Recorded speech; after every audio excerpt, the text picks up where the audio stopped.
கர்த்தருடைய பரிசுத்த நாமத்திற்கு மகிமை உண்டாவதாக. இந்த இரண்டாவது கர்த்தருடைய நாளுக்காக கர்த்தரை நாம் ஸ்தோத்தரிக்க வேண்டும்.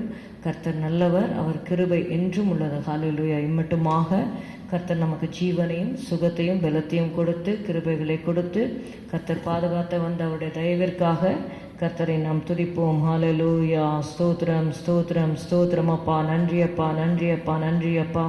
நன்றி செலுத்துகிறோம் ராஜா. ஹல்லேலூயா ஹல்லேலூயா ஹல்லேலூயா. Praise you Jesus. Hallelujah hallelujah. Thank you Lord. Hallelujah. நன்றி நன்றி நன்றி அப்பா, நன்றி அப்பா. Hallelujah hallelujah hallelujah. Jesus Jesus. Praise the name of Jesus. Praise the name of Jesus.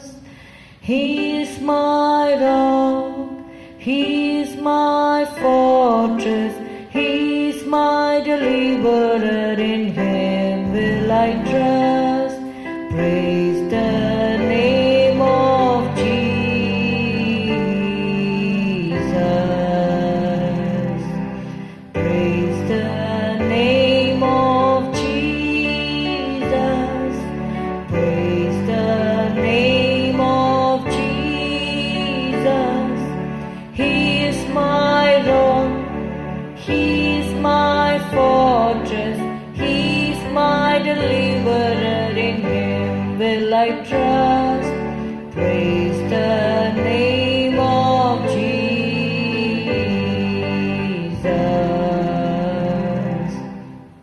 Hallelujah. நீர் எங்களுடைய கண்மலை, நீர் எங்களுடைய கோட்டை கர்த்தாவே, நீர் எங்களுடைய துருகம் ஆண்டவரே. ஹalleluya. நீர் எங்களுடைய பலன் அப்பா. Hallelujah hallelujah hallelujah hallelujah. Thank you Jesus, thank you Jesus, thank you Lord, for the name of Jesus Christ has been revealed to us Lord. Hallelujah hallelujah hallelujah. The name of the Lord is a strong and mighty tower. The name of the Lord is a refuge to my soul. The name of the Lord is a pillar I can lean on. The righteous run into the name of the Lord. The righteous run into the name of the Lord. The name of the Lord is a strong and mighty tower. The name of the Lord is a refuge to my soul. The name of the Lord is a pillar I can lean on. The righteous run into the name of the Lord. The righteous run into the name of the Lord. இயேசு நாமம் என் வாழ்வின் பலத்த கோட்டை. இயேசு நாமம் ஆத்மாவின் அடைக்கலம். இயேசு நாமம் நான் சாய்ந்து கொள்ளும் தோணி. நீரே மாறும்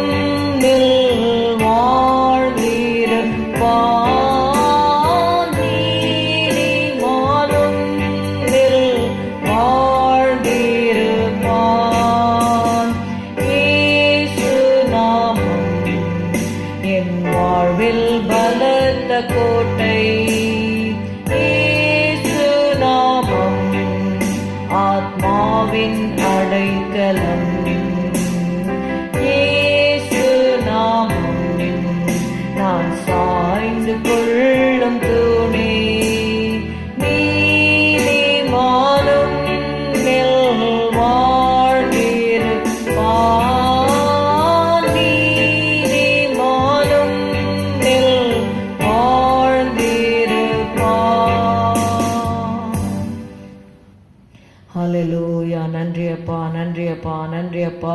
ஆண்டவரே, உம்முடைய நாமத்திற்காக நாங்கள் நன்றி செலுத்துகிறோம் அப்பா. Hallelujah, hallelujah. Thank you Jesus, thank you Jesus. இந்த காலை ஆராதனையிலே கர்த்தர் நல்லவராக இருக்கிறார். உங்களை நாங்கள் வரவேற்கிறோம். ஹல்லேலூயா. கர்த்தர் நல்லவர். ஹல்லேலூயா. ஸ்தோத்திரம், ஸ்தோத்திரம், ஸ்தோத்திரம் அப்பா. கர்த்தாவே, உம்மை துதிக்கிறோம், துதிக்கிறோம். உம்முடைய நாமத்தை நாங்கள் மகிமைப்படுத்துகிறோம் ஆண்டவரே, மகிமைப்படுத்துகிறோம் ஐயா. Hallelujah. Thank you Jesus, thank you Jesus. We praise you, Lord. We exalt you, Lord. Hallelujah, hallelujah, hallelujah. இந்த ஆராதனையை கர்த்தருடைய கரத்திலே ஒப்பு கொடுத்து நாம் ஜெபம் செய்வோம். ஸ்தோத்திரம் ஆண்டவரே. அப்பா, உம்மை துதிக்கிறோம், எங்களை தாழ்த்தி உம்முடைய கரத்திலே ஒப்பு கொடுக்கிறோம். ஆவி, ஆத்துமா, சரீரத்தை படைக்கிறோம். உம்முடைய ரத்தத்தால் எங்களை கழுவும் ஆண்டவரே, எங்களை பரிசுத்தப்படுத்தும் ஆண்டவரே. ஸ்தோத்திரம், ஸ்தோத்திரம். இந்த ஆராதனை ஆண்டவரே நீர் ஏற்றுக்கொள்வீராக. ஸ்தோத்திரம், ஸ்தோத்திரம், ஸ்தோத்திரம். உம்முடைய கரத்திலே எங்களை ஒப்பு கொடுக்கிறோம். இயேசுவின் நாமத்தில் பிதாவே, ஆமென், ஆமென். கர்த்தனை வாழ்த்துகிறேன் என்ற பாடலை பாடுவோம். கர்த்தனை வாழ்த்துகிறேன், அவர் கிருபைகள் என்னிடம் தங்க, நன்மை நிறைந்த ஆண்டிடுவே, நன்றியும் பொங்க பாடிடுவேன், நன்மை நிறைந்த நன்றியும் பொங்க பாடிடுவேன், கர்த்தனை வாழ்த்துகிறேன். சுற்றிலும் ஸ்தோத்திரதொனி கேட்கும், வெற்றியின் சாட்சி கூறிடுவேன். சுற்றிலும் ஸ்தோத்திரதொனி கேட்கும்,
ஓ இயேசு உமதன்பு என்ற பாடலை பாடுவோம்.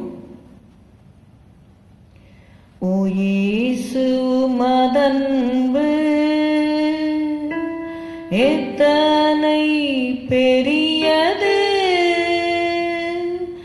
ஆகாயம் பூமி மல்லை ஆழிகளுக்கெல்லாம் பெரியது. ஆகாயம் பூமி மல்லை ஆழிகளுக்கெல்லாம் பெரியது. ஓ இயேசு உமதன்பு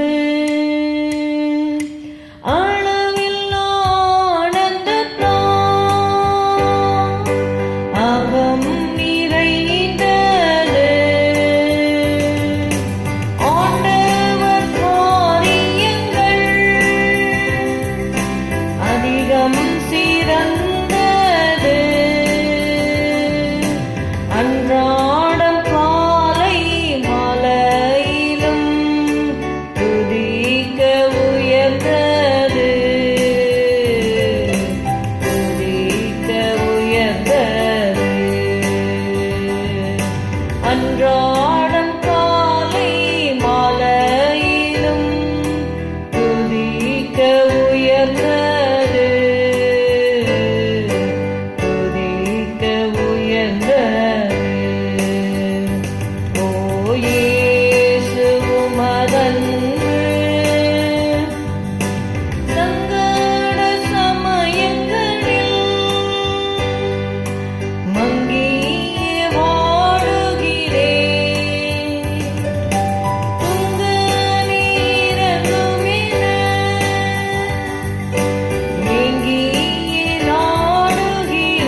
எத்தனை பெரியது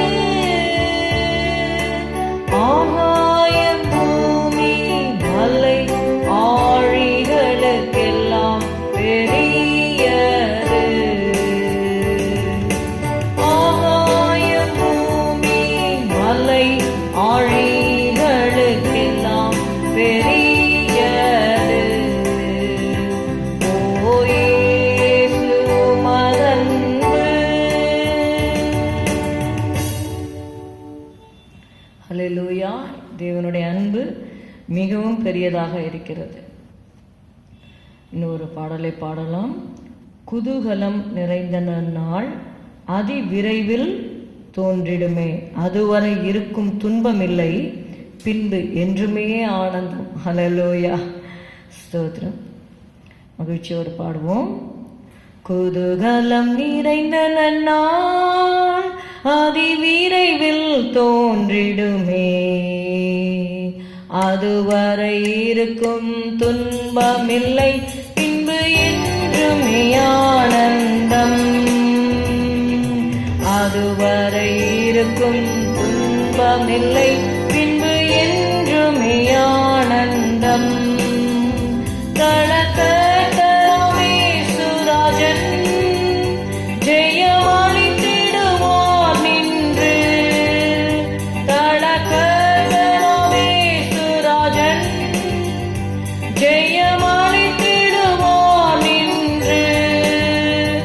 அவர் ஆவியினால் புது பெலன் அடைந்து ஜெய வீரராய் நின்றிடுவோம். அவர் ஆவியினால் புது பெலன் அடைந்து ஜெய வீரராய் நின்றிடுவோம். குதூகலம் நிறைந்த நன்னாள் அதி விரைவில் தோன்றிடுமே, அதுவரை இருக்கும் துன்பமில்லை, பின்பு என்றுமே ஆனந்தம். ஜெப விழிப்புடன் வாஞ்சையாக அவர் வருகையை எதிர்நோக்கி. ஜெப விழிப்புடன் வாஞ்சையாக அவர் வருகையை எதிர்நோக்கி. நவ எருசலேமாய் தூய நகரமதாய் நாம் இணைந்திடுவோம் அவரில்.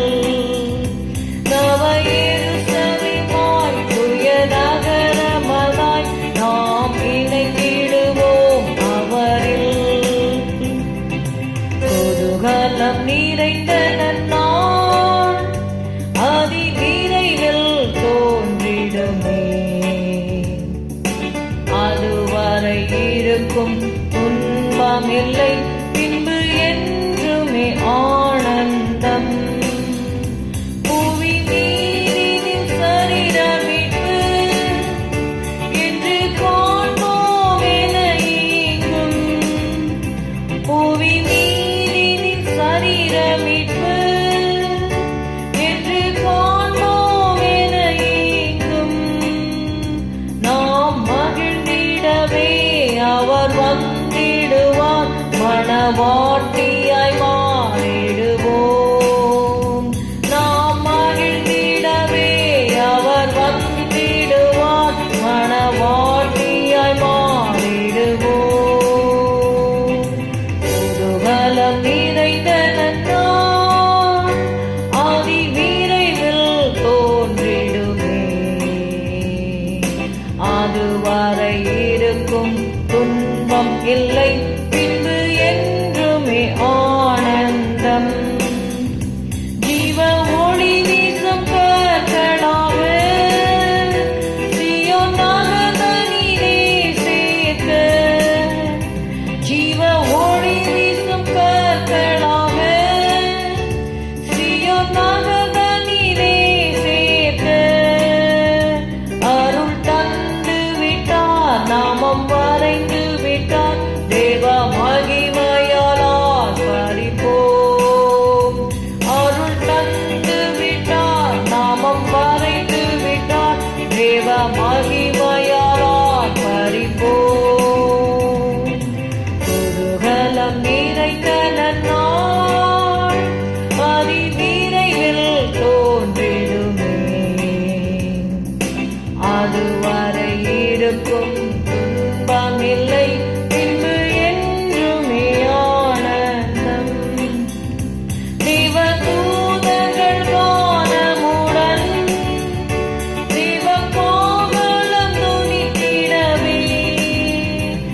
தேவதூதர்கள் கானமுடன் தேவகாகளம் துணித்திடவே தேவ மகிமையினால் மறுரூபமுடன் சீயோன் நகரத்தில் சேர்ந்திடுவோம். தேவ மகிமையினால் மறுரூபமுடன் சீயோன் நகரத்தில் சேர்ந்திடுவோம். குதூகலம் நிறைந்த நன்னாள் அதிவிரைவில் தோன்றிடுமே. அதுவரை இருக்கும் துன்பமில்லை, பின்பு என்றுமே ஆனந்தம். அதுவரை இருக்கும் துன்பமில்லை, பின்பு என்றுமே ஆனந்தம். ஹல்லேலூயா. புவி மீதினில் சரீர மீட்பு என்று காண்போம் என ஏங்கும் நாம் மகிழ்ந்திடவே அவர் வந்திடுவார், மணவாட்டியாய் மாறிடுவோம் என்று நாம் பாடினோம்.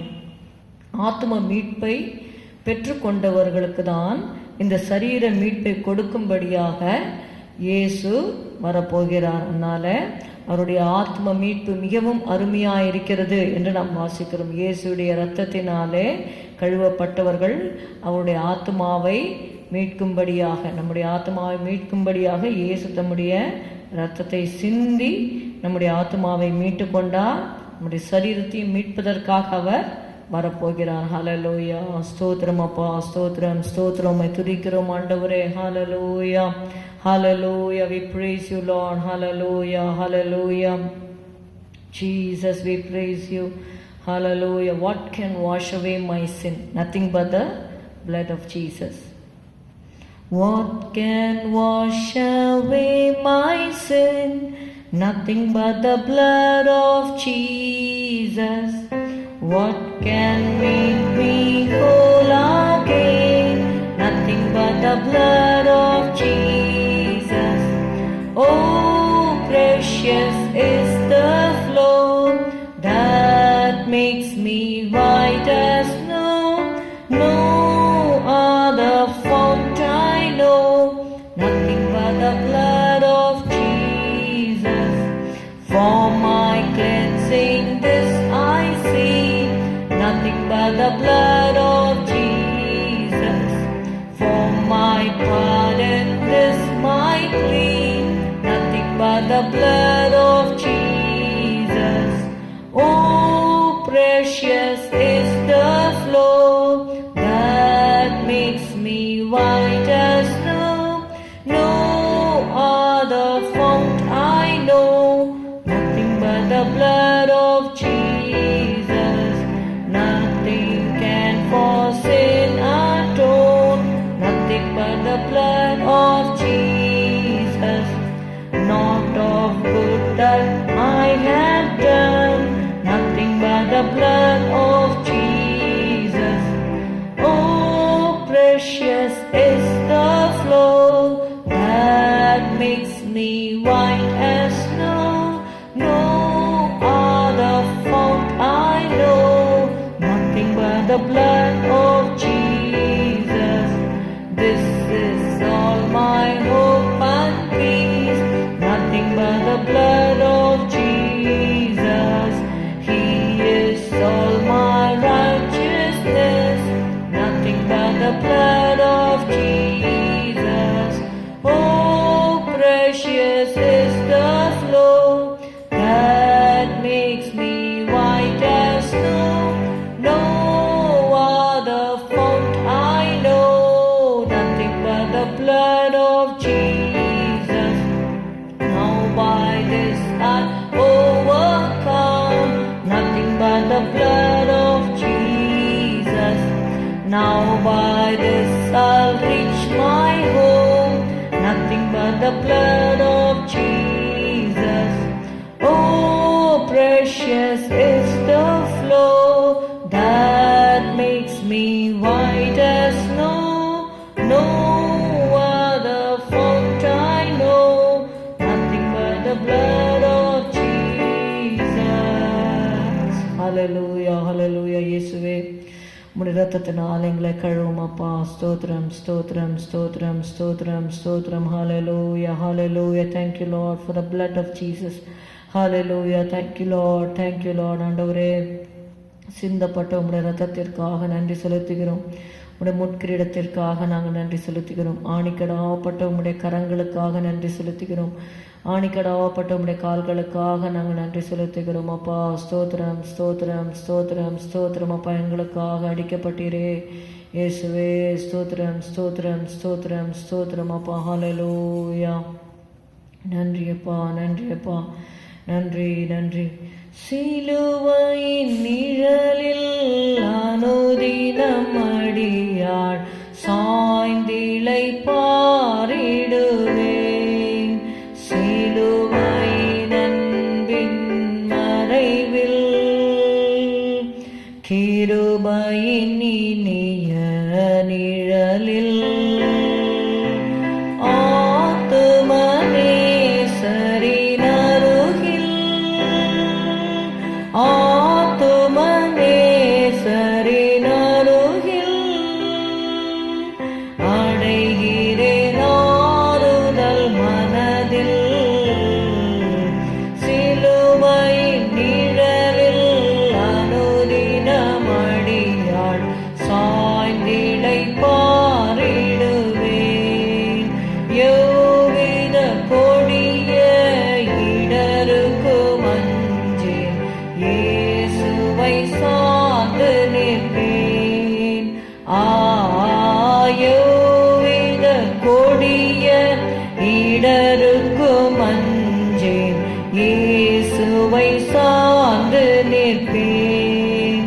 அவனியில் வியாகுலம் வந்தால் அவரையே நான் அண்டிக் கொண்டால். அவனியில் வியாகுலம் வந்தால் அவரையே நான் அண்டிக் கொண்டால். அலை மிக மோதிடும்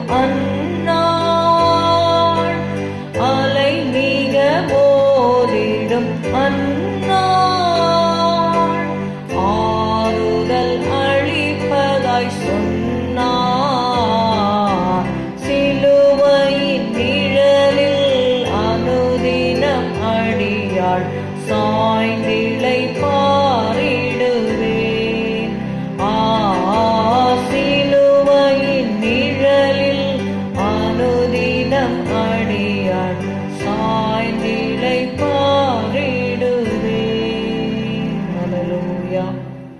Thank you Lord for the shadow that is in the cross. Hallelujah hallelujah. நன்றி அப்பா. சிலுவை நிழலுக்காக நன்றி செலுத்துகிறோம் கர்த்தாவே. நன்றி அப்பா, நன்றி அப்பா. ஸ்தோத்திரம் இயேசுவே. எங்களை ஒப்பு கொடுக்கிறோம். இந்த வேளையில கூட கர்த்தாவுடைய வசனத்தை தியானிக்கிற வேளையிலே உங்களுடைய கிருபை எங்களோடு கூட இருக்கும்படி நாங்கள் செபிக்கிறோம். எங்கள் மத்தியிலே கர்த்தாவே நீர் பிரசன்னராய் இருந்து கர்த்தாவே போதகராக வந்து கர்த்தாவே ஸ்தோத்திரம் ஸ்தோத்திரம் ஸ்தோத்திரம். உடைய வசனங்களை எங்களுக்கு போதித்து தாரும் ஆண்டவரே. பானினியம்மா ஒரு சீஷர்களுக்கு உடைய வசனத்தை ஆண்டவரே விளங்கி காட்டின பொழுது ஆண்டவரே ஸ்தோத்திரம் ஸ்தோத்திரம் ஸ்தோத்திரம் அப்பா. அவருடைய இருதயம் கொழுந்து விட்டு எரிந்தது கர்த்தாவே. ஹalleluya hallelujah hallelujah. Did not our hearts burn within us என்று சொன்னார்கள் அப்பா. ஹalleluya hallelujah hallelujah. ஆண்டவரே ஸ்தோத்திரம். உடைய வசனத்தை கர்த்தாவே எங்களுக்கு நீர் போதித்து எங்களை வழி நடத்தும் ஆண்டவரே. ஸ்தோத்திரம் ஸ்தோத்திரம் ஸ்தோத்திரம். என்ற இதயத்தை நல்ல நிலமாக மாற்றும் இயேசுவின் நாமத்தில் பிதாவே. ஆமென் ஆமென். Today's meditation, let us turn to Psalm 127 and verse 4. The title of today's sermon is Children, the Lord's Heritage. இதோ பிள்ளைகள் கர்த்தரால் வரும் சுதந்திரம், கர்ப்பத்தின் கனி அவரால் கிடைக்கும் பலன். பிள்ளைகள் கர்த்தரால் வரும் சுதந்திரம், கர்ப்பத்தின் கனி அவரால் கிடைக்கும் பலன். ஆண்டவர் அநேக சுதந்திரங்களை வேதத்திலே வைத்திருக்கிறார். பிள்ளைகள் they are one of the inheritance. அநேகருக்கு ஒரு சிலர் பார்த்தீங்கன்னா பிள்ளைகள் இல்லாமல் இருப்பார்கள். அதற்காக கவலைப்பட வேண்டிய அவசியம் இல்லை. தேவன் கொடுத்தால் நம்ம வாங்கிக் கொள்வோம், இல்லை அப்படின்னாலும் கர்த்தரை நாம் துதிப்போம். ஹல்லேலூயா. இதோ பிள்ளைகள் கர்த்தரால் வரும் சுதந்திரம், கர்ப்பத்தின் கனி அவரால் கிடைக்கும் பலன். இந்த உலகத்திலே தேவன் நம்மை அவதரிக்க பண்ணி இருக்கிறார். நம்ம இந்த உலகத்தில் இருக்கிறோம். நம்முடைய what is our main aim is to be conform to the image of his son. இயேசுவை போல ஆகும்படியாக நாம் அழைக்கப்பட்டிருக்கிறோம். மற்ற எல்லாமே ஆண்டவர் கொடுக்கிற சுதந்திரங்களோ கிஃப்ட்ஸோ whatever. Actually one of the translation says children are gifts from the lord. Okay, so கர்த்தர் கிஃப்ட் கொடுத்தா வாங்கிக் கொள்வோம். ஹல்லேலூயா. அப்படியாக இதோ பிள்ளைகள் கர்த்தரால் வரும் சுதந்திரம், கர்ப்பத்தின் கனி அவரால் கிடைக்கும் பலன் என்று சொல்லி பார்க்கிறோம். இந்த பிள்ளைகளை எப்படி வளர்க்க வேண்டும் என்று சொல்லி நம்ம பார்க்க போகிறோம். அதாவது பிள்ளைகளை ஆண்டவரத்தில் நம்ம ஜெபம் பண்ணி நம்ம கேட்கிறோம். அது ஒரு நல்ல கிருபை தான், ஆசீர்வாதம் தான். ஆனால் அந்த பிள்ளைகளை நாம் கேட்டுவிட்டு அதோடு விட்டுவிட முடியாது. அவர்களை வளர்க்கிறது, அதுக்கப்புறம் தான் our responsibility starts in growing the children. பிள்ளைகளை தேவ பக்தியிலே நம்ம வளர்க்க வேண்டும். தேவ பக்தி உள்ள சந்ததியை பெரும்படிதானே என்று சொல்லி நம்ம வாசிக்கிறோம். அப்படியாக அவர்களை தேவ பக்திக்குள்ளாக வளர்க்கிறது ஒரு பெரிய ஒரு கிருபை. அந்த கிருபை தேவன் நமக்கு தர வேண்டும். நீதிமொழிகள் 22வது அதிகாரம் 6வது வசனம். Let's turn to Proverbs chapter 22 and verse 6. பிள்ளையானவன் நடக்க வேண்டிய வழியிலே அவனை நடத்து, அவன் முதிர் வயதிலும் அதை விடாதிருப்பான். அதாவது பிள்ளையானவன் நடக்க வேண்டிய வழியிலே அவனை நடத்து, அவன் முதிர் வயதிலும் அதை விடாதிருப்பான். சிறு வயதிலிருந்தே கர்த்தருடைய வசனங்களை சொல்லி பாடல்களை சொல்லி நம்ம வளர்க்க வேண்டும். நீதிமொழிகள் 22:15 வாசிக்கிறோம். பிள்ளையின் நெஞ்சில் மதியீனம் ஒட்டி இருக்கும், அதை தண்டனையின் பிரம்பு அவனை விட்டு அகற்றும். பிள்ளைகள் பிறக்கும் பொழுதே பெர்ஃபெக்டா அவங்க பிறக்க மாட்டாங்க. அவங்க கிட்டக்க என்ன இருக்குமா? பிள்ளையோட நெஞ்சில மதியினம் ஒட்டி இருக்குமா.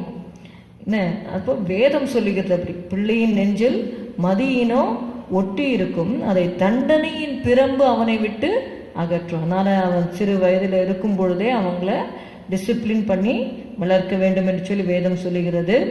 23:13 பார்க்கிறோம். பிள்ளையை தண்டியாமல் விடாதே, அவனை பிரம்பினால் அடித்தால் அவன் சாகான். அப்போ பிள்ளைகளை நம்ம டிசிப்ளின் பண்ணி வளர்க்கும் பொழுது உடம்புல ஒரு 4-5 அடி கொடுக்க போறோம், அவ்வளவுதான். ஆனா நம்ம டிசிப்ளின் பண்ணாம விட்டுட்டோம்னா பார்க்குறோம் பிள்ளைகள் பெற்றோருக்கு வெட்கத்தை உண்டு பண்ணுவார்கள் பிற்காலத்தில் என்று சொல்லி பார்க்குறோம். If you don't discipline the child then they will bring shame to us. So it is a responsibility to bring up the children in godly way. 23:13 வாசித்தோம் இல்லையா? அது மாத்திரமல்ல, சங்கீதம் 34:11 வாசிக்கலாம். Psalms 34 and verse 11. பிள்ளைகளே எனக்கு செவி கொடுங்கள், கர்த்தருக்கு பயப்படுதலை உங்களுக்கு போதிப்பேன் என்று சொல்லி பார்க்கிறோம். பிள்ளைகளே எனக்கு செவி கொடுங்கள். Children, hearken unto me and I will teach you the fear of the Lord. கர்த்தருக்கு பயப்படுதலை உங்களுக்கு போதிப்பேன். கர்த்தருக்கு பயப்படுதல் என்று சொல்லி வேதத்தில் நம்ம பார்க்கும் பொழுது நீதிமொழிகள் 1வது அதிகாரம் 7வது வசனம். கர்த்தருக்கு பயப்படுதலே ஞானத்தின் ஆரம்பம். Fear of the Lord is the beginning of wisdom. So this is only the beginning. அப்போ இன்னும் நிறைய காரியங்கள் இன்னும் போக வேண்டியிருக்கு. அப்போ இந்த ஸ்டார்டிங் எப்போ விஸ்டம் ஆரம்பிக்கிறது, எப்பொழுது ஞானம் ஆரம்பிக்கிறது அப்படின்னு சொல்லி பார்த்தீங்கன்னா, கர்த்தருக்கு பயப்படுதலே ஞானத்தின் ஆரம்பம். இப்போ கர்த்தருக்கு பயப்படலை அப்படின்னா ஞானமே இல்லைன்னு அர்த்தம். கர்த்தருக்கு பயப்படுதல் தான் ஞானத்தின் ஆரம்பம். அப்போ கர்த்தருக்கு தொடர்ந்து நம்ம பயந்து கொண்டு இருக்கும் பொழுது அந்த ஞானத்திலே நம்ம வளருவோம் என்று சொல்லி பார்க்கிறோம். அது மாத்திரமல்ல, Proverbs 9 and verse 10, கர்த்தருக்கு பயப்படுதலே ஞானத்தின் ஆரம்பம், பரிசுத்தரின் அறிவே அறிவு. If you read in English, it is the knowledge of the holy is understanding. See, wisdom அப்படின்னா ஞானம் அப்படின்னு பார்க்குறோம். அறிவு என்று சொல்லும் பொழுது Bible says it is understanding. The knowledge of the holy is understanding or it is the knowledge. Actually நீங்கள் பார்த்தீங்கன்னா பரிசுத்தரின் அறிவே அறிவு என்று சொல்லி தமிழில் எழுதியிருக்கு. இங்கே ஆங்கில வேதாகமத்தில் பார்த்தீங்கன்னா the knowledge of the holy is understanding. அப்போது தேவனை நம்ம அறிந்து கொள்கிறோம், தேவனுக்கு பயப்படுகிறோம், கர்த்தருக்கு பயப்படுகிறோம் என்று சொன்னால் நம்முடைய தேவன் எப்படிப்பட்டவர்? அவர் பரிசுத்தம் உள்ள ஒரு தேவன். அதனால தான் ஏசாயால வாசிக்கிறோம், 24 மணி நேரமும் அந்த தூதர்கள் என்ன சொல்றாங்க? சேனைகளின் தேவனாகிய கர்த்தர் பரிசுத்த பரிசுத்த பரிசுத்த பரிசுத்தர் என்று சொல்லி இரவும் பகலும் அவர்கள் துதித்துக் கொண்டிருக்கிறார்கள். Such is the holiness of God. See, he is worthy to be praised day and night continuously. So we have not, if we are unable to praise God, it means we are unable to behold the holiness of God. தேவன் கொடுக்கிற கிஃப்ட்ஸுக்காக நம்ம துதிக்கிறது ஒரு பக்கம், ஆனால் தேவனுக்காக தேவனுடைய பரிசுத்தத்தை பார்த்து நம்ம துதிக்கிறதுங்கிறது இன்னொரு வருது. அவருடைய குணாதிசயங்களில் the greatest attribute of God is his holiness. மற்ற காரியங்கள்லாம் நீங்கள் பார்த்தீங்கன்னா பரிசுத்தம் என்பது இருக்கான்னு தெரியாது. ஆனால் இயேசுடைய வாழ்க்கையில் தேவனை குறித்து நம்ம பார்க்கும்பொழுது he is a holy God. அதனால் why we have to fear the Lord? Because he is a holy God. அவர் பரிசுத்தமுள்ள தேவனாக இருக்கிறபடினாலே நம்ம அவருக்கு பயந்து நடக்க வேண்டும். நீதிமொழிகள் 19:23 வாசிக்கலாம்.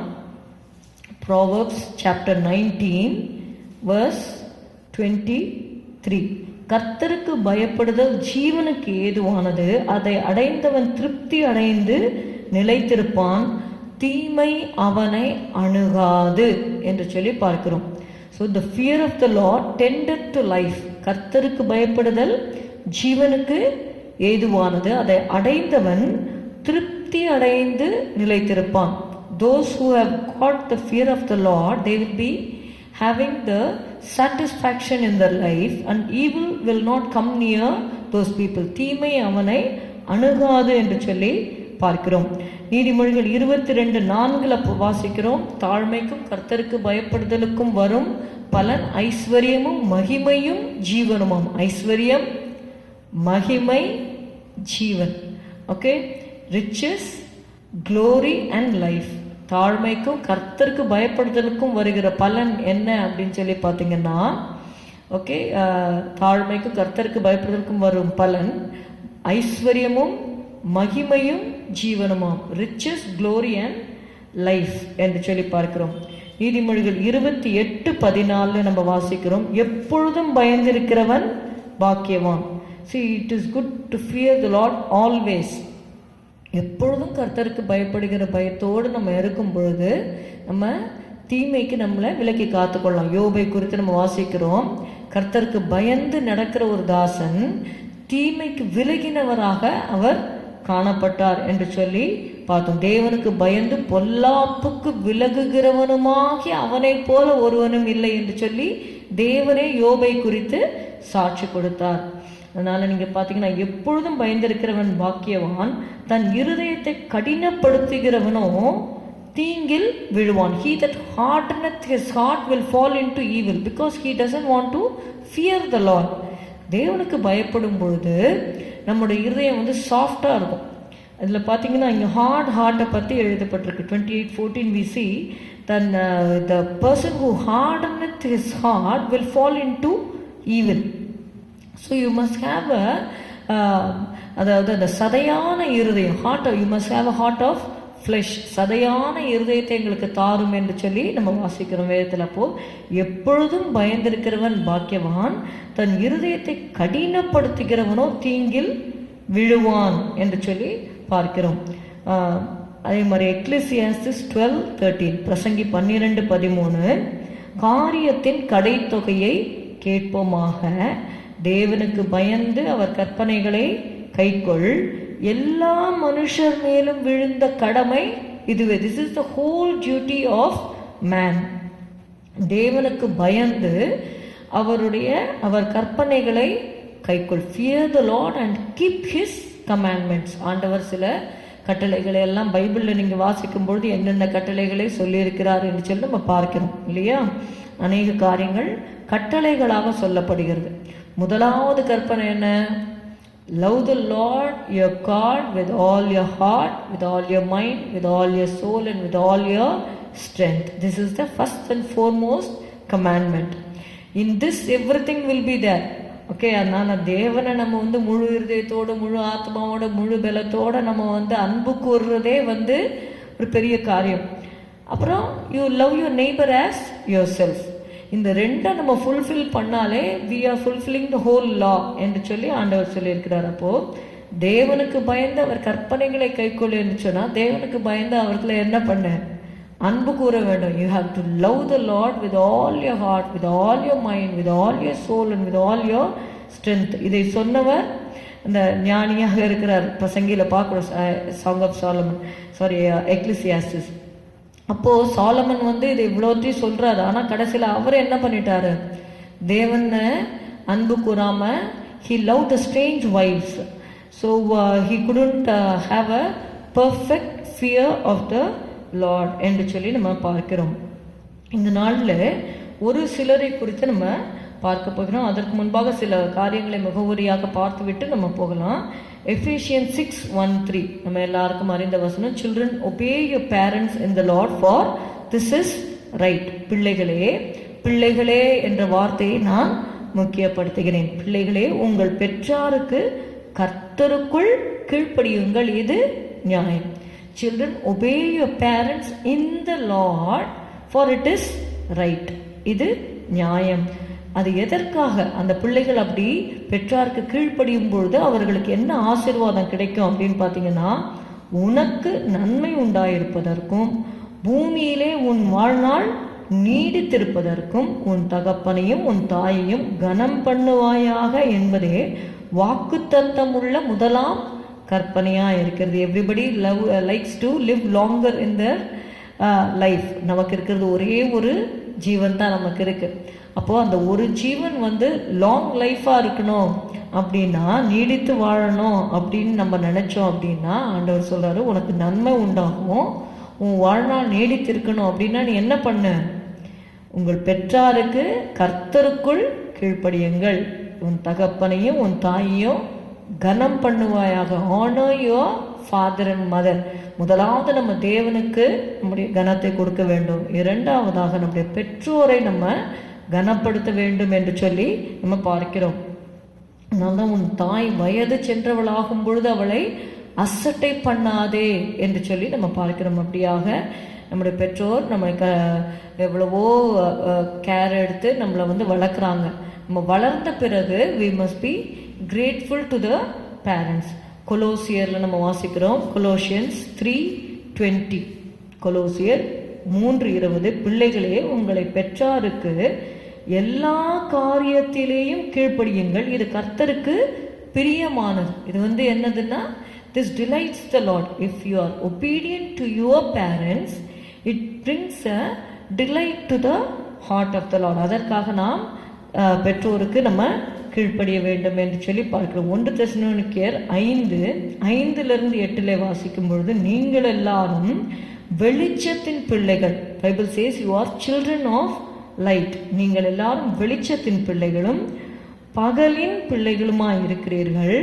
நாம் இரவுக்கும் இருளுக்கும் உள்ளானவர்கள் அல்லவே.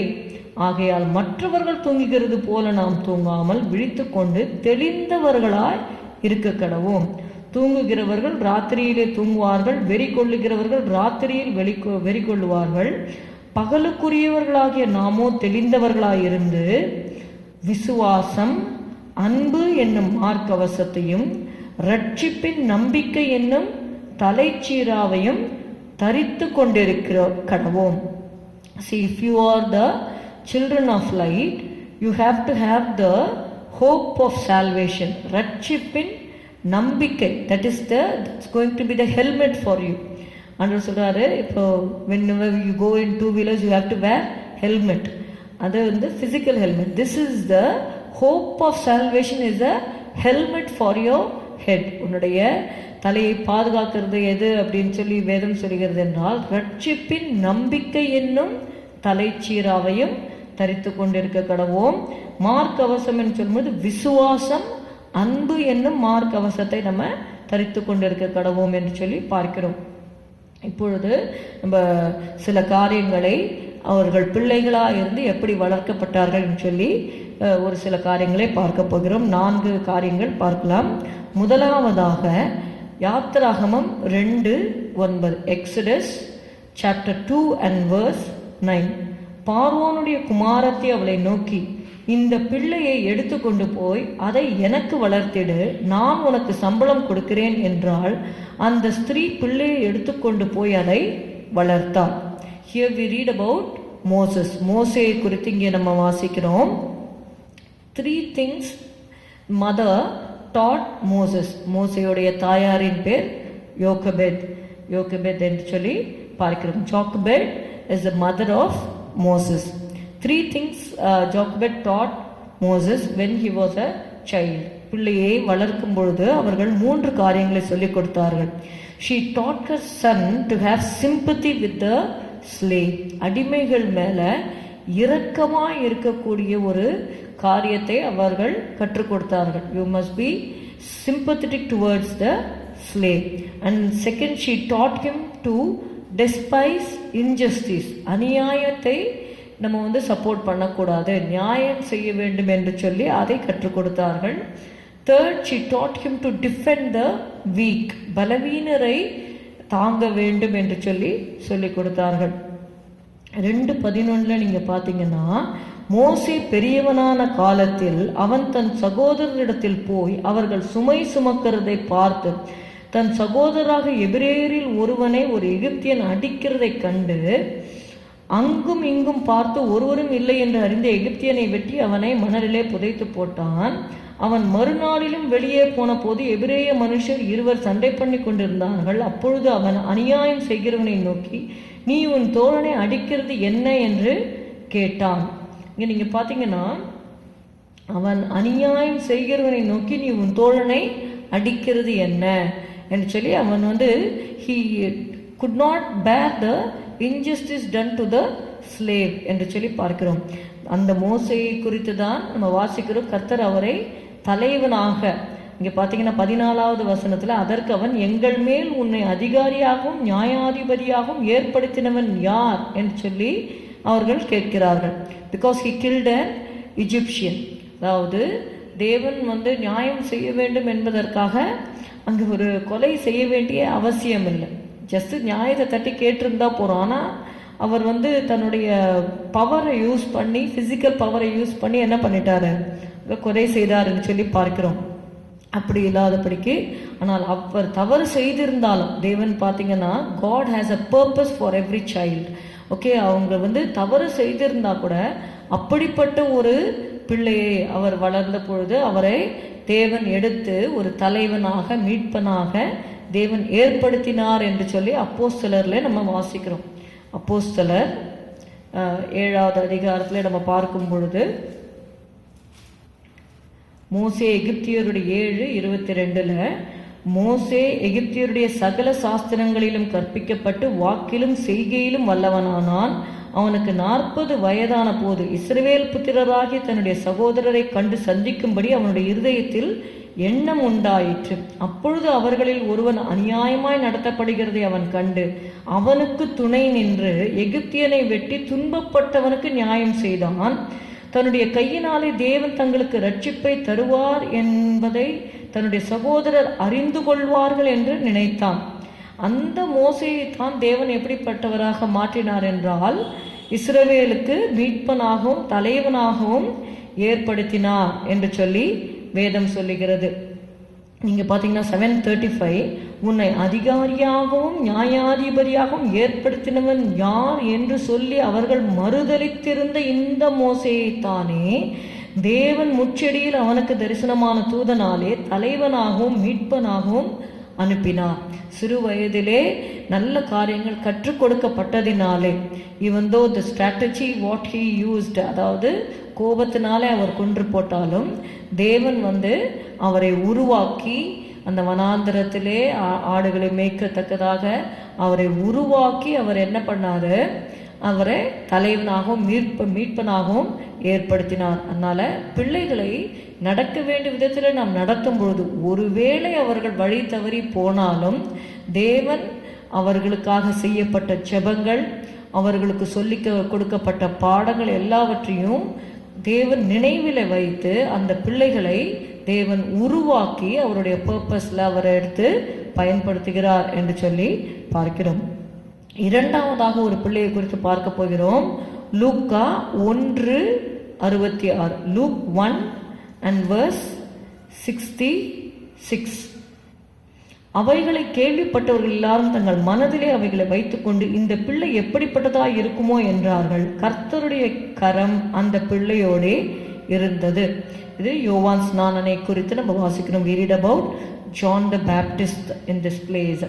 இந்த பிள்ளையை குறித்து நம்ம பார்க்கும்போது கர்த்தருடைய கரம் இந்த பிள்ளையோடு கூட இருந்தது. பிள்ளைகள் கர்த்தரால் வரும் சுதந்திரம், கர்ப்பத்தின் கனி அவரால் கிடைக்கும் பலன் என்று சொல்லி பார்க்கும். Children are God's best gift. So அந்த பிள்ளைகளுக்காக என்ன ஜெபிக்க வேண்டும், எப்படி வழி நடத்த வேண்டும் என்று சொல்லி பார்த்து கொண்டு வருகிறோம். முதலாவது மோசேயை குறித்து பார்த்தோம். இரண்டாவதாக யோவான் ஸ்நானனை குறித்து பார்க்கும்பொழுது கர்த்தருடைய கரம் அந்த பிள்ளையோடு கூட இருந்தது. ஸோ நம்முடைய பிள்ளைகளோடு கர்த்தருடைய கரம் இருக்கும்படியாக நாம் ஜெபிக்க வேண்டும். John the Baptist was a forerunner of Jesus Christ. The hand of the Lord was with the child. இங்க பார்த்தீங்கன்னா அவர் he preached repentance to the people. Many souls were saved through his preaching. He was a burning and shining light. அவன் எரிந்து பிரகாசிக்கிற விளக்காய் இருந்தார் என்று சொல்லி யோவான்ல நம்ம வாசிக்கிறோம். John 5:35.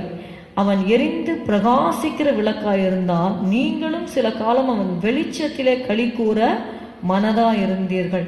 See, God's hand was upon the child and he was a burning and shining light என்று சொல்லி பார்க்கிறோம்.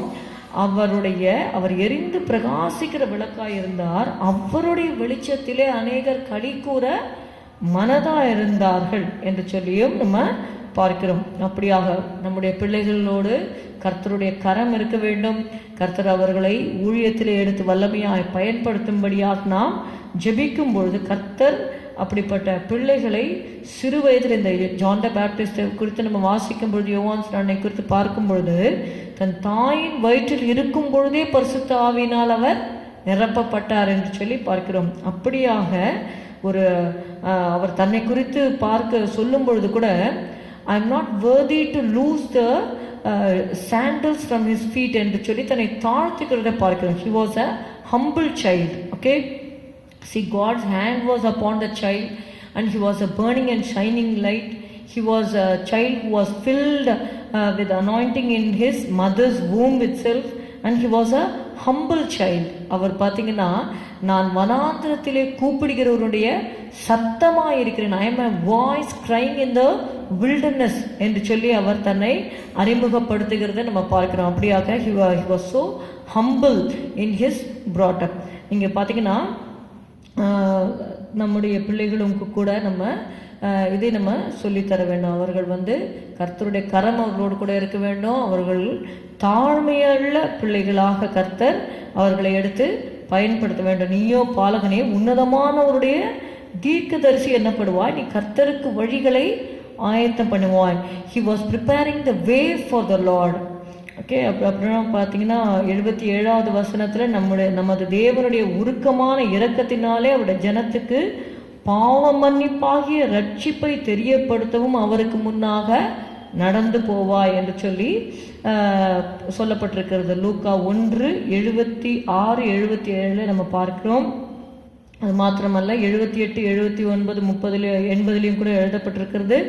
அந்த காலத்திலும் மரண இருளிலும் உட்கார்ந்திருக்கிறவர்களுக்கு வெளிச்சம் தரவும் நம்முடைய கால்களை சமாதானத்தின் வழியிலே நடத்தவும் அவ்விரக்கத்தினாலே உன்னதத்திலிருந்து தோன்றிய அருணோதயம் நம்மை சந்தித்திருக்கிறது என்றால் அந்த பிள்ளை வளர்ந்து ஆவியிலே பலம் கொண்டு இஸ்ரவேலுக்கு தன்னை காண்பிக்கும் நாள் வரைக்கும் வனாந்திரங்களிலே இருந்தான் என்று சொல்லி பார்க்கிறோம். So he lived a very devoted life என்று சொல்லி பார்க்கிறோம். அப்படியாக பிள்ளைகள் சிறு வயதிலிருந்தே போதிக்கப்பட்டு கர்த்தருடைய கரம் அவர்களோடு கூட இருக்கும்படியாக அவர்கள் மூலமாக அநேகர் பாவ மன்னிப்பை பெற்றுக்கொண்டு ரட்சிப்பை பெற்றுக்கொண்டு கர்த்தர் அவர்களை பயன்படுத்தும்படியாக நாம் ஜெபிக்க வேண்டும். மூன்றாவதாக இயேசுவை குறித்து நம்ம வாசிக்கணும். லூக்கா 2:40 வாசிக்கும் பொழுது, பிள்ளை வளர்ந்து ஆவியிலே பலன் கொண்டு ஞானத்தினால் நிறைந்தது, தேவனுடைய கிருபையும் அவர் மேல் இருந்தது என்று சொல்லி பார்க்கிறோம்.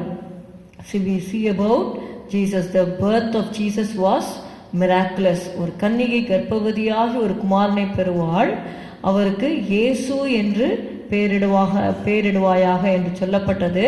See, before his birth the name was told them that how they have to name the child. Jesus means he shall save his people from the sins. அப்போ பிள்ளைகளுக்கு நம்ம பெயர் வைக்கும் பொழுது கூட வேதாகம பெயர்களை அவர்களுக்கு சூட்டி அந்த பெயரின் அடிப்படையிலே அவர்கள் ஜீவியம் அமையும்படியாக அந்த பெயர்களுக்காக செபித்து பெயரிடும் பொழுது உண்மையாகவே அந்த பிள்ளைகள் ஆசீர்வதிக்கப்பட்ட பிள்ளைகளாய் இருப்பார்கள். இயேசுவை குறித்து பார்க்கிறோம் 51வது வசனத்துல, பின்பு அவர் அவர்களுடனே கூட போய் நாசரேத்தூரில் சேர்ந்து அவர்களுக்கு கீழ்ப்படிந்திருந்தார், அவருடைய தாயார் இந்த சங்கதிகளை எல்லாம் இருதயத்திலே வைத்து கொண்டாள் என்று சொல்லி பார்க்கிறோம். We read that Jesus was obedient to his parents. We must teach our children to be obedient to their parents and elders. அதனால மற்றவர்களுக்கு கீழ்ப்படுகிற ஒரு சுபாவத்தை நம்ம பிள்ளைகளுக்கு கற்றுக் கொடுக்க வேண்டும் என்று சொல்லி பார்க்கிறோம். இயேசு பெற்றோருக்கு கீழ்ப்படிந்தது மாத்திரமல்ல, நீங்க பிலிப்பியர்ல நீங்க வாசித்தீங்கன்னா, if you read in Philippians chapter 2 நீங்க பார்த்தீங்கன்னா 6வது வசனம், அவர் தேவனுடைய ரூபமாயிருந்தும் தேவனுக்கு சமமாயிருப்பதை கொள்ளையாடின பொருளாக எண்ணாமல் தம்மைத்தாமே வெறுமையாக்கி அடிமையின் ரூபம் எடுத்து மனுஷர் சாயலானார். அவர் மனுஷ ரூபமாய் காணப்பட்டு மரண பரியந்தம், அதாவது சிலுவையின் மரண பரியந்தமும் கீழ்ப்படிந்தவராகி தம்மைத்தாமே தாழ்த்தினார். He became obedient unto death, even the death of the cross. So such was his obedience. The obedience of Jesus is incomparable. நம்மால அப்படி இருக்க முடியுமான்னு தெரியல. இயேசு அப்படியாக சிலுவையின் மரண பரியந்தம் எதை செய்தாலும் நீங்க பாத்தீங்கன்னா, நான் என் பிதாவுக்கு பிரியமானவைகளை செய்ய வேண்டும் என்று சொல்லி எல்லாவற்றிலும் பிதாவுக்கு பிரியமானவைகளையே அவர் செய்தார். என்னிடத்தில் பாவம் உண்டு என்று உங்களில் யார் என்னை குற்றப்படுத்தக்கூடும் என்று சொல்லி இயேசு சொன்னார். He gave a challenge stating, which of you convinced me of sin. அப்படியாக பாவமில்லாத ஒரு வாழ்க்கையை இயேசு வாழ்ந்தார் என்று சொல்லி நம்ம பார்க்கிறோம். யோவான் 8வது அதிகாரம் என்று நினைக்கிறேன், 8வது அதிகாரம். ஓகே, அந்த வசனத்தை நமக்கு தெரியும். அந்த வசனம், அதாவது என்னில் பாவம் உண்டு என்று உங்களில் யார் என்னை குற்றப்படுத்தக்கூடும் என்று சொல்லி இயேசு சொன்னார். John 6:45 இல்லை, ஓகே. ஸோ என்னில் பாவம் உண்டு என்று உங்களில் யார் என்னை குற்றப்படுத்தக்கூடும் என்று இயேசு சொன்னார் என்று சொல்லி நம்ம வேதத்தில் பார்க்கிறோம். அந்த ரெஃபரன்ஸ் தெரியல, பட் இந்த வசனம் எழுதப்பட்டிருக்கிறது. அதனால இயேசு நீங்க பார்த்தீங்கன்னா, he lived a sinless life. 1 பேதுருல நம்ம வாசிக்கும் பொழுது அங்க பார்த்தீங்கன்னா, அவர் பாவம் செய்யவில்லை, அவருடைய வாயிலே வஞ்சனை காணப்படவும் இல்லை என்று சொல்லி பார்க்கிறோம். அவர் whenever he spoke, it was for edification. நம்ம எதை பேசினாலும் பக்தி விருத்திக்கு ஏதுவான வார்த்தைகளை மாத்திரம் பேச தேவனிடத்திலே கிருபை கேட்க வேண்டும். நம்முடைய வார்த்தைகள் மற்றவர்களை புண்படுத்தவோ மற்றவர்களை குற்றப்படுத்தவோ அப்படிப்பட்ட காரியங்கள் நம்முடைய வாயிலே வராதபடிக்கு கிருபையை கேட்க வேண்டும். See, the gracious words proceeded out of the mouth of Jesus. அவருடைய வாயிலிருந்து புறப்பட்ட கிருபையுள்ள வார்த்தைகள் என்று சொல்லி நம்ம லூக்கா 4 நம்ம வாசிக்கிறோம். People were astonished at the gracious words which proceeded out of the mouth of Jesus. அதே மாதிரி உப்பால் சாரமேறின வார்த்தைகளை நம்ம பேச வேண்டும் என்று சொல்லி நம்ம பார்க்கிறோம். இயேசு சொன்னார், ஒருவரை ஒருவர் கடித்து பட்சித்தால் அழிவீர்கள் என்று இயேசு சொன்னார். அதனால we are in the last days, try to live with peace with everyone. கூடுமானால் யாவரோடும் சமாதானமாக இருக்க நாட வேண்டும். சால்ட் என்று சொல்லும் பொழுது அது சமாதானத்துக்கு நம்ம ஒப்பிடலாம். அதனால உங்களுக்குள்ளே உப்புள்ளவர்களாக இருங்கள் என்று இயேசு சொன்னார். அப்போது உங்களுக்குள்ளே சமாதானம் உள்ளவர்களாக இருக்கணும். அப்போது சமாதானம் உள்ளவர்கள் சமாதானமாய் பேச, கிருபையுள்ள வார்த்தைகளை பேச, இயேசுவை போல. Jesus was taught how to speak. அவர் சிறு வயதிலிருந்தே பெற்றோருக்கு கீழ்ப்படிந்திருந்தார் என்று சொல்லி பார்க்கிறோம். ஒரே ஒரு நேரம் தான் அவர் என்ன சொல்லிட்டாரு, நீங்கள் ஏன் என்னை தேடினீர்கள், என் பிதாவுக்கு அடுத்தவைகளில் நான் இருக்க வேண்டும் என்று உங்களுக்கு தெரியாதா அப்படின்னு 12 வயசுலேயே அவர் கேட்டார். சரிங்களா? So it shows that he had the divine authority. Still நான் இங்கே தான் இருப்பேன் தேவாலயத்திலேன்னு சொல்லலை. அவர் திரும்ப தன்னோட பெற்றோர் கூட போய் அவர்களுக்கு அடங்கி இருந்தார் என்று சொல்லி நம்ம பார்க்கிறோம். அப்படியாக இயேசுடைய வாழ்க்கை நமக்கு ஒரு பெரிய மாதிரி. இயேசு சிறு பிள்ளையிலிருந்து எப்படியாக அவர் வளர்ந்தார். அவர் தேவ தயவிலே மனுஷ தயவில் வளர்ந்தார். அவர் கீழ்ப்படிந்தவராக வளர்ந்தார். அவர் கிருபை உள்ள வார்த்தைகளோட வாயிலிருந்து புறப்பட்டது என்று சொல்லி பார்க்கிறோம். And he was born as a son of a carpenter. ஒரு எந்த ஒரு வேலையுமே we cannot say this is low and that is high. Any work which God gives, it is worthy to be done. அதனால எந்த வேலையை செய்தாலும் அவர் he was not born in a palace, he was born in a manger. இங்கே பார்த்தீங்கன்னா அப்போது ஒரு எளிய குடும்பத்தில் அவர் பிறந்திருந்தாலும் he had a very hard time in his childhood. அதனால சிறு வயதிலே அவர் கஷ்டத்தோடு தான் அவர் வளர்ந்தார். அதனால ஆனாலும் பார்த்தீங்கன்னா he was obedient. ஒரு சிலர் பார்த்தீங்கன்னா சிறு பிள்ளைகள் கஷ்டமான சூழ்நிலைகளில் வளரும் பொழுது பெற்றோருக்கு கீழ்ப்படியாமல் இருக்கக்கூடாது. அப்படி இல்லாதபடிக்கு அந்த கஷ்டமான சூழ்நிலையிலும் பெற்றோருக்கு நம்ம கீழ்ப்படிந்து அடங்கி நம்ம வளரும் பொழுது நம்முடைய பிற்கால வாழ்க்கையை கர்த்தர் ஆசீர்வதிப்பார். 4வதாக யோவான் 21:5, John 21 and verse 5. இயேசு அவர்களை நோக்கி, பிள்ளைகளே, புசிக்கிறதற்கு ஏதாகிலும் உங்களிடத்தில் உண்டா என்றார். அதற்கு அவர்கள் ஒன்றுமில்லை என்றார்கள். இங்கே நம்ம பார்க்கிறோம், we see about the disciples. These people are really not children, they are very much grown up. அதாவது நன்றாக வளர்ந்த சீஷர்கள். ஆனால் இயேசு சீஷர்களே என்று சொல்லவில்லை. ஏன் சொல்லலைன்னா, purposely only Jesus called them children. They are grown in the stature, but they are not grown in maturity. வளர்த்தியில் நல்லா வளர்ந்துட்டாங்க, ஆனால் இன்னும் எப்படி இருக்கிறாங்க குணத்தில் பார்த்தீங்கன்னா, இந்த character they are still children. அதனால தான் இயேசு சொன்னார் பிள்ளைகளே அப்படின்னு சொல்லி சொல்கிறார். ஏன் நீங்கள் பார்த்தீங்கன்னா 3 வருஷம் அவங்க கூட தான் இருந்திருக்கிறாங்க. இயேசுவோடவே சாப்பிட்டு, இயேசுவோடு இருந்து, இயேசுவோடைய மகிமையை பார்த்து, மறுரூப மலையில் இருந்து எல்லாம் பார்த்தாங்க. But when Jesus died and they couldn't see his the resurrection உடைய ப்ரூஃபை கூட பார்த்துட்டாங்க. நீங்கள் 20வது அதிகாரத்தில் நீங்கள் பார்த்தீங்கன்னா இந்த தோமா இல்லை, தோமாவுக்காக திரும்பவும் அவர் தரிசனமாகிறது தான் இதற்கு முந்தின வசனங்களில் நம்ம பார்க்குறோம். 20வது அதிகாரத்தில் 24 to 31 we read in John chapter 20 verses 24 to 31. இந்த வசனங்கள் எல்லாம் வீட்டில் போய் நீங்கள் வாசித்து பாருங்கள். அவ்வளோ காரியங்களை சொல்லி, என்னோட விழாவில் இது பண்ணி பாரு, என்னோட கையில் என்னோட விரலை விட்டு பாரு அப்படின்னு சொல்லிட்டு காணாமல் விசுவாசிக்கிறவர்கள் பாக்கியவான்கள் எல்லாம் சொன்ன அப்புறமா 21வது வசனத்தில் இவைகளுக்கு பின்பு சோ அதாவது வெளிப்படையாக இவ்வளோ அழகாக இயேசு தன்னை வெளிப்படுத்துகிறாரு. ஆனால் இவங்க என்ன பண்ணுறாங்க, பிகாஸ் அவங்களுடைய சோர்வின் நிமித்தம் இயேசு இவ்வளோ நாள் இயேசு கூடவே இருந்தார் ஃபிசிக்கலி. இப்போது அவர் போயிட்டாரு, இன்னும் பரிசுத்த ஆவியானவர் இன்னும் வரல. ஸோ அவங்களுக்கு உள்ள ஆத்மாவில் ஒரு சோர்வு வந்துடுச்சு. அதனால் என்ன பண்ணுறாங்க, பேதுரு சொல்கிறார், நான் மீன் பிடிக்க போகிறேன். அப்போது all the other 6 people also they went. So totally 7 of them they went for fishing. அந்த காரியத்தில் போனாலும் அவங்களுக்கு என்ன கிடைக்கல, ஒரு மீன் கூட அகப்படலை. அதனால் இயேசு அந்த இடத்துல he knows. See, even Jesus may not be physically present with you, but he is watching over you. இயேசு நம்ம பார்க்க முடியலனாலும் அவர் நம்மளை பார்த்து கொண்டு தான் இருக்கிறார்.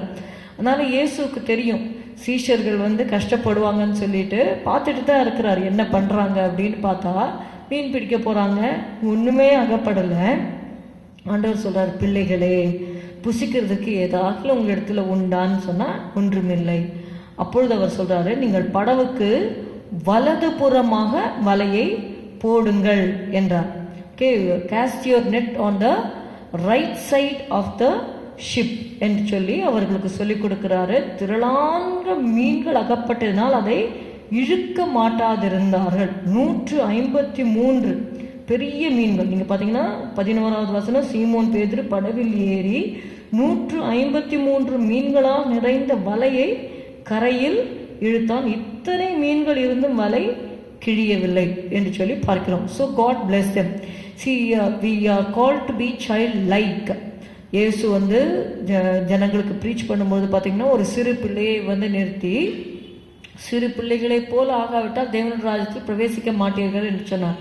So God wants us to have childlike faith. ஒரு சிறு பிள்ளைகிட்டக்க, அப்பா நாளைக்கு நான் உனக்கு சைக்கிள் வாங்கின்னு கொடுக்குறேன் அப்படின்னு சொன்னால் அந்த பிள்ளை என்ன பண்ணுவான், அப்பா சொல்லிட்டாரு கட்டாயமாக வாங்குவார் என்று சொல்லி விசுவாசத்தோடு இருப்பாங்க இல்லையா. அப்போது இயேசு சொன்னார், நான் உங்களை விட்டு போவேன், ஆனால் நான் உங்கள் கூட தான் இருப்பேன் எல்லாம் சொல்லி நீங்கள் இதெல்லாம் செய்யணும்னு நிறைய காரியங்களை அவருக்கு போதித்தார் இல்லையா. எல்லாம் போதிக்கப்பட்டும் இவங்க என்ன பண்ணிட்டாங்க, விட்டுட்டாங்க. ஆண்டவரை விட்டுட்டு மீன் பிடிக்க போயிட்டாங்க என்று சொல்லி பார்க்குறோம். ஆனாலும் ஆண்டவர் பிள்ளைகளே என்று சொல்லி, அதாவது don't be childish in your faith என்று சொல்லி ஆண்டவர் அந்த இடத்திலேயும் அவர்களை விட்டு கொடுக்காம அவர்களுக்கு ஒரு அற்புதத்தை செய்து அவருடைய பின்னாட்களில் இருக்கிற ஊழியத்தை அவர்களுக்கு இது பண்றாரு. God gave them the responsibility. He just wanted the disciples to love Jesus with all their heart. அதனால தான் இயேசு சீமோனை பார்த்து, சீமோனே யோனாவின் குமாரனாகிய சீமோனே, இவர்களிலும் அதிகமாய் நீ என்னிடத்தில் அன்பாயிருக்கிறாயா என்று சொல்லி அன்பை சோதித்து அவருக்கு ஊழியத்தை கொடுத்தார் என்று சொல்லி நம்ம பார்க்கிறோம். அப்படியாக இந்த 4 காரியங்களை இந்த நாளில் பார்த்தோம். Children are God's best gift to us. How we have to grow the children என்று சொல்லி பார்த்தோம். முதலாவதாக மோசேயை குறித்து பார்த்தோம், எப்படியாக அவங்க தாய் அவங்களுக்கு போதித்தார்கள் என்று சொல்லி பார்த்தோம். Moses became a very great leader என்று சொல்லி பார்க்கிறோம். இரண்டாவதாக ஜான் த பேப்டிஸ்ட், மூன்றாவதாக இயேசுவை குறித்து பார்த்தோம். நான்காவதாக சீஷர்களை குறித்து பார்த்தோம். அவர்கள் சைல்ட் லைக்கா நம்ம இருக்கணும் அப்படின்னு சொல்லி ஆண்டவர் சொல்றாரு. they had lack of understanding and maturity, still God did not forsake us. நம்முடைய வாழ்க்கையில கூட சில வேளைகளில் பிள்ளைகளை போல ஒரு வேளை அறியாமையினால ஆண்டவரை விட்டு போயிருந்தாலும் ஆண்டவர் அன்புள்ளவராக இருக்கிறார், நம்மை சந்திக்கிறவராக இருக்கிறார். நம்ம எதனாலே சோர்ந்து போகிறோம் என்பதை அவர் அறிந்திருக்கிறார். அதனால தான் நீங்க பாத்தீங்கன்னா எபிரேயர்ல ஒரே ஒரு வசனம் இதை வாசித்து நான் உங்களுக்கு இது பண்றேன். இங்க பாத்தீங்கன்னா எபிரேயர் 4:15-16, நம்முடைய பலவீனங்களை குறித்து பரிதபிக்க கூடாத பிரதான ஆசாரியர் நமக்கிராமல் எல்லா விதத்திலும் நம்மை போல் சோதிக்கப்பட்டும் பாவம் இல்லாதவராயிருக்கிற பிரதான ஆசாரியரே நமக்கு இருக்கிறார். ஆதலால் நாம் இரக்கத்தை பெறவும் ஏற்ற சமயத்தில் சகாயம் செய்யும் கிருபை அடையவும் தைரியமாய் கிருபாசன தண்டையில் சேரக்கடவோம் என்று சொல்லி பார்க்கிறோம். அதனால தைரியமாக எல்லா விதத்திலும் அவர் நம்மை போல சோதிக்கப்பட்டார், அவர் பாவம் இல்லாதவராய் இருக்கிறார் என்று சொல்லி நம்ம வாசித்தோம். அப்படியாக கர்த்தர் நமக்கு இன்னும் கிருபை தருவாராக, கர்த்தரே நம்மை நடத்துவாராக. ஹல்லேலூயா. ஜெபம் செய்வோம். ஸ்தோத்திரம் ஆண்டவரே, ஹல்லேலூயா. உம்மை துதிக்கிறோம் துதிக்கிறோம் துதிக்கிறோம் அப்பா. ஆண்டவரே, இப்பொழுதும் கூட கர்த்தாவே எங்களுடைய குறைகள் எல்லாவற்றையும் ஆண்டவரை சுற்றி காட்டினீர். ஆண்டவரே, பிள்ளைகளை எப்படியாக வளர்ப்பது என்று சொல்லி கர்த்தாவே இயேசுவே ஸ்தோத்திரம் ஸ்தோத்திரம். பிள்ளைகள் கர்த்தரால் வரும் சுதந்திரம், கர்ப்பத்தின் கனி அவரால் கிடைக்கும் பலன் என்று சொல்லி பார்க்கிறோம் அப்பா. அந்த பிள்ளைகளை எப்படி வளர்க்க வேண்டும் என்று சொல்லி நாங்கள் பார்த்தோம். ஆண்டவரே ஸ்தோத்திரம் அப்பா, ஸ்தோத்திரம் ஸ்தோத்திரம். It's a great responsibility which you have given it into the hands of the parents, Lord, that they should bring up the children in godly fear. Hallelujah. ஸ்தோத்திரம் ஆண்டவரே, கர்த்தருக்கு பயப்படுகிற பயத்திலே அவளை வளர்க்கும்படியாக தேவன் ஆண்டவரை கிருபை செய்யும்படி நாங்கள் செபிக்கிறோம் அப்பா. ஸ்தோத்திரம் ஸ்தோத்திரம் ஸ்தோத்திரம். பிள்ளைகளை ஆண்டவரே இரத்த கோட்டையில வைப்பீராக. ஸ்தோத்திரம் அப்பா. நீர் ஆசீர்வதிப்பீராக ஆண்டவரே. ஸ்தோத்திரம். இந்த வேளையில் கூட கர்த்தாவே பிள்ளைகள் இல்லாமல் இருக்கிறவர்கள், பிள்ளைகளுக்காக எதிர்பார்த்து கொண்டிருக்கிறவர்களுக்காகவும் நாங்கள் நம்முடைய பாதத்தில் வருகிறோம் ஆண்டவரை. கர்ப்பத்தின் கனியை தந்து நீர் ஆசீர்வதிக்கும்படியாக நாங்கள் செபிக்கிறோம் ஆண்டவரை. அவர் உமது மன விருப்பத்தின்படி உமக்கு தந்தருளி உமது ஆலோசனைகளை எல்லாம் நிறைவேற்றுவாராக என்று எழுதியிருக்கிறபடி ஆண்டவரே ஸ்தோத்திரம். உடைய பிள்ளைகளுடைய மன விருப்பத்தை நிறைவேற்றும் ஆசீர்வதியும் இயேசுவின் நாமத்தில் பிதாவே, ஆமேன். எல்லாரும் சேர்ந்து சொல்லுவோம். என் ஆத்துமாவே கர்த்தரை ஸ்தோத்திரி, என் முழுவலமையுடைய பரிசுத்த நாமத்தை ஸ்தோத்திரி. என் ஆத்துமாவே கர்த்தரை ஸ்தோத்திரி. கர்த்தர் செய்த சகல உபகாரங்களை மறவாதே. அவர் அக்கிரமங்களை எல்லாம் மன்னித்து உன் நோய்களை எல்லாம் குணமாக்கி உன் பிராணனை அழிவுக்கு விலக்கி மீட்டு உன்னை கிருபையினாலும் இரக்கங்களினாலும் முடிசூட்டி நன்மையினால் உன் வாயை திருப்தியாக்குகிறார். கழுக்கு சமானமாய் உன் வயது திரும்ப வாழ வயது போல் ஆகிறது. ஒடுக்கப்படுகிற யாவருக்கும் கர்த்தர் நீதியும் நியாயத்தையும் செய்கிறார். Amen. Praise the lord. Hallelujah.